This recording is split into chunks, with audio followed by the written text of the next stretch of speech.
Manohana ny toby izay fitaizana ireny ankizy autiste ireny ao amin'ny Centre Sammy'O ny vondrona star izay tsy vao izao no fantatra teo amin'izay tontolo ara-sosialy zay maro ireo efa nahazo ny anjarany fa teto aloha zany dia ny Centre Sammy'O no nomena lanja manokana.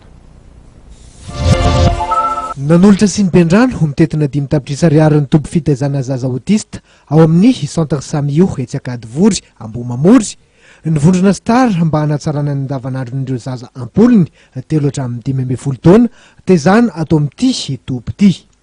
Ilaina tokoa ny manohanareo ankizy marary ny autisme satria ny fianakaviany ihany no anka mba tohana ho azy ireo.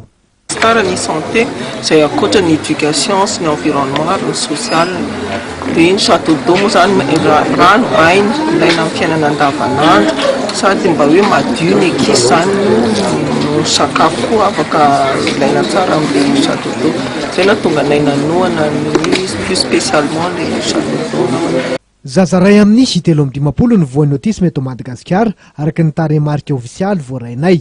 Isan'ireo ivitoerana mpandray tana sy mpikarakara azy ireo araka izany ny Centre Sammy'O zava-dehibe tokoa mantsy ny fanabeazana ny ankizy tratranyity aretiny ity.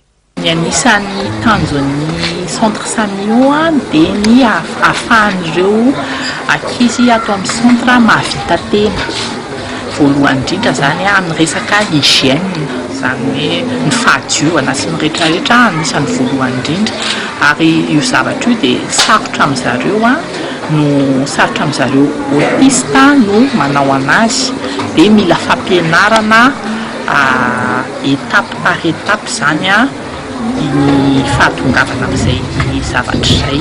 Mahavita manangon-drano hatramin'ny 10 litatra ity sy ny bean-drano natolotry ny vondrona starany Centre Sammy'O ity izay natao hamatsiana rano ny lakozia ny efitrano fandrona ary ny efitrano fivoahana.